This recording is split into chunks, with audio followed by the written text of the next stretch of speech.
Dating has never exactly been easy.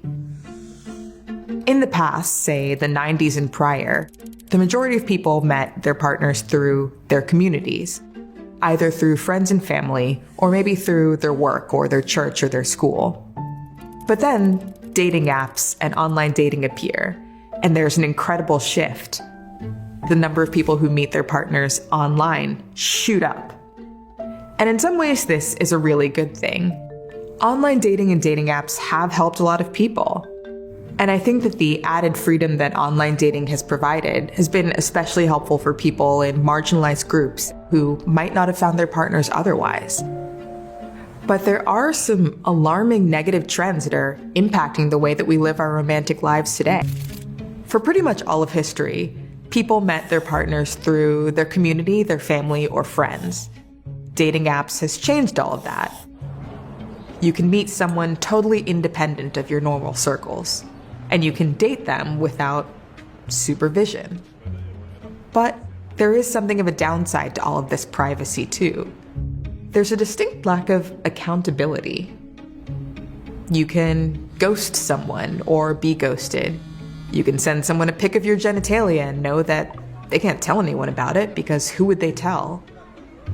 People behave, I would say, worse when they're online dating, in part because they're not afraid that their behavior will get out. And some of the stats bear this out. In a recent survey by Pew Research, 56% of women say that they had been sent a sexually explicit image or an image that they otherwise didn't ask for while dating online. And over 40% of women say that they had been contacted persistently by somebody who they had attempted to cut off contact with before. 37% of women say that they've been called an offensive name while online dating, and 11% say that they've actually received threats of physical harm. Of course, it isn't just women feeling the downsides of dating app pressures. 64% of men say that they've been made to feel insecure by the lack of messages that they've received. And I think that there's something about the level of rejection and constant negativity that some people feel experiencing the apps that actually contributes to a sense of sort of malaise when it comes to online dating. I'm not sure that humans were really built to receive the amount of in-your-face rejection that a dating app can give.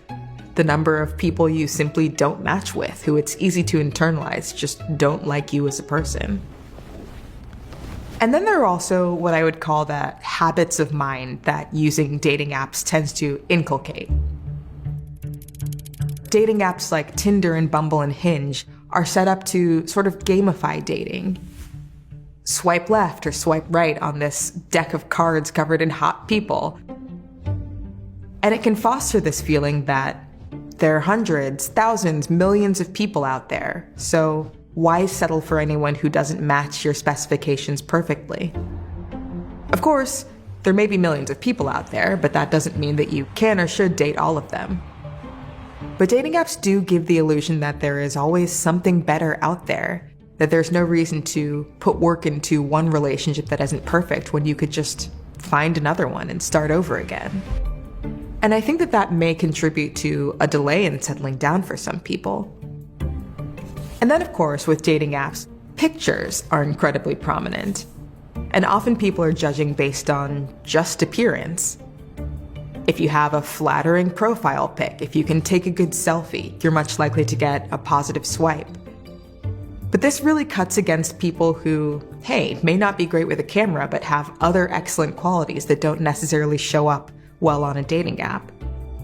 And it's actually men who complain the most about this. When people filter, often thoughtlessly, for things like height, say, somebody who doesn't meet those exact specifications but could be great and perhaps a perfect match in many other areas, never gets a chance to shine.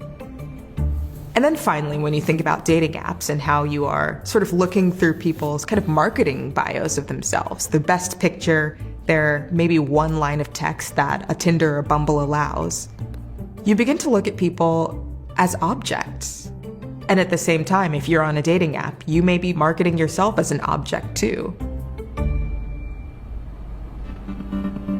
So how can we be more ethical when we're dating and having sex? In my book, Rethinking Sex, I talk about the idea of willing the good of the other, which I think of as kind of a broad ethic for romantic and, frankly, other partnerships. The idea is that you try and think of the other person's good and rank it as highly as you would your own. It's something of the golden rule, but kind of an omnibus. I think that we have to work really hard to treat people as ends and not just means. We can think more about emotional intimacy. We can have more respect for commitment and more respect for other people's boundaries. To respect them as humans, not just images on a screen. And I will also say that online dating doesn't necessarily have to take the place of meeting someone in person. Yes, it is hard to approach someone in the supermarket or at a bar. The idea of building up the bravery and the social ability that it takes to talk to strangers. That's a healthy thing, whether you're using it for dating or not. Follow to learn more.